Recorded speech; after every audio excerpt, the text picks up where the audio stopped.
కావలసిన పదార్థాలు: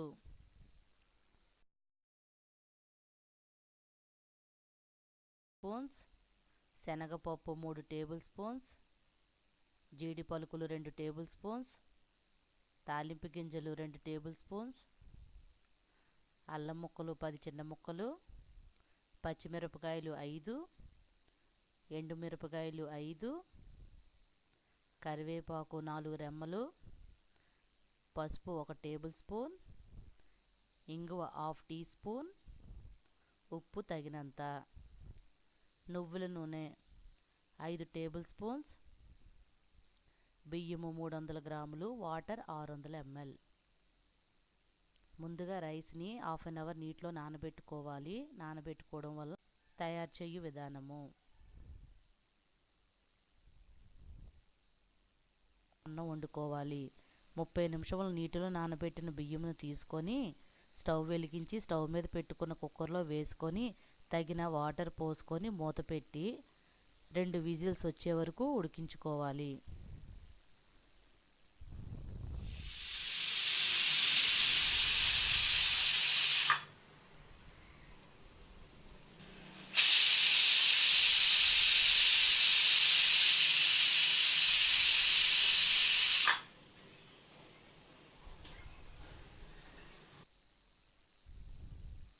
కుక్కర్లోంచి వండిన అన్నాన్ని వేరొక గిన్నెలో తీసుకొని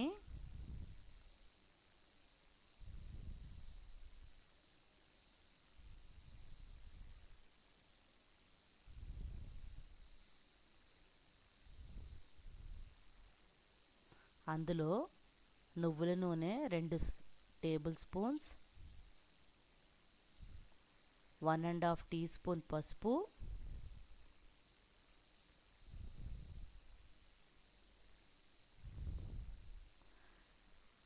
2 టీ స్పూన్స్ ఉప్పు లేక తగినంత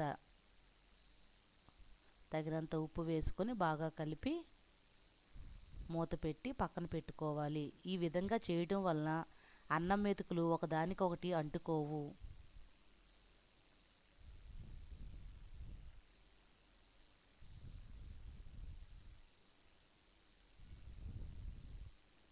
స్టవ్ వెలిగించుకొని కళాయి పెట్టుకొని నువ్వుల నూనె వేసుకొని, నేను నువ్వుల నూనె వాడుతున్నానండి టేస్ట్ కోసం. మీ దగ్గర ఉంటే వాడండి, లేదంటే ఏ నూనె అయినా పర్వాలేదు, వాడుకోవచ్చు. వేరుశనగ పలుకులు వేసుకోవాలి, శనగపప్పు కొంచెం కలుపుకోవాలి.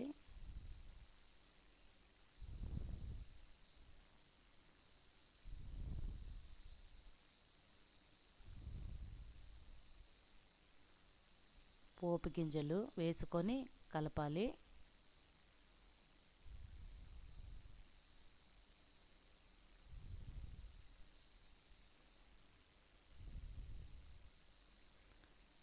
నిలువుగా చీల్చిన పచ్చిమిరపకాయలు వేసుకోవాలి.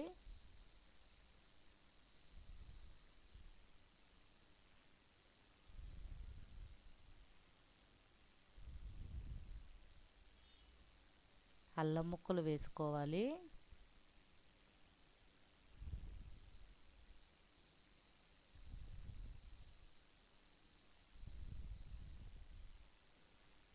ముందుగానే ముక్కలుగా చేసుకున్న ఎండుమిరపకాయలు వేసుకోవాలి.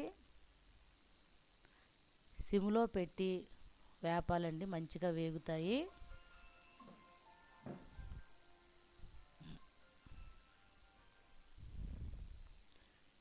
జీడి పలుకులు వేసుకున్నాను.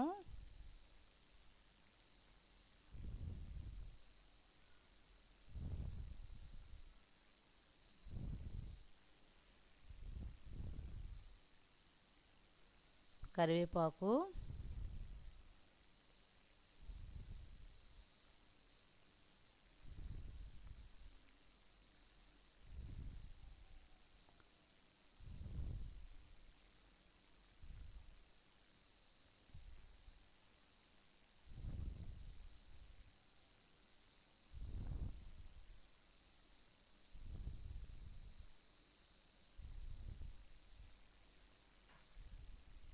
పసుపు,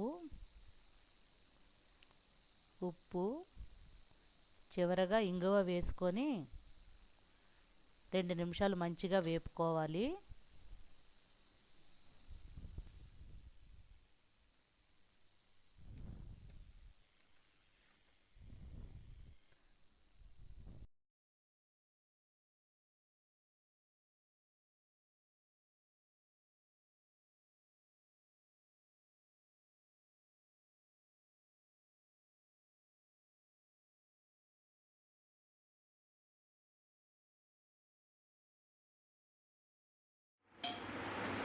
పులుపు అంతా అన్నం అంతా కలిసేటట్టు మంచిగా కలుపుకోవాలి.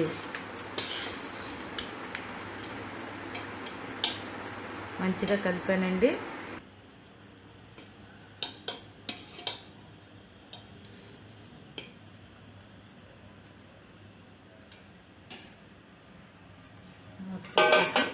ఒక పావు గంట సేపు ఉంచేయాలండి.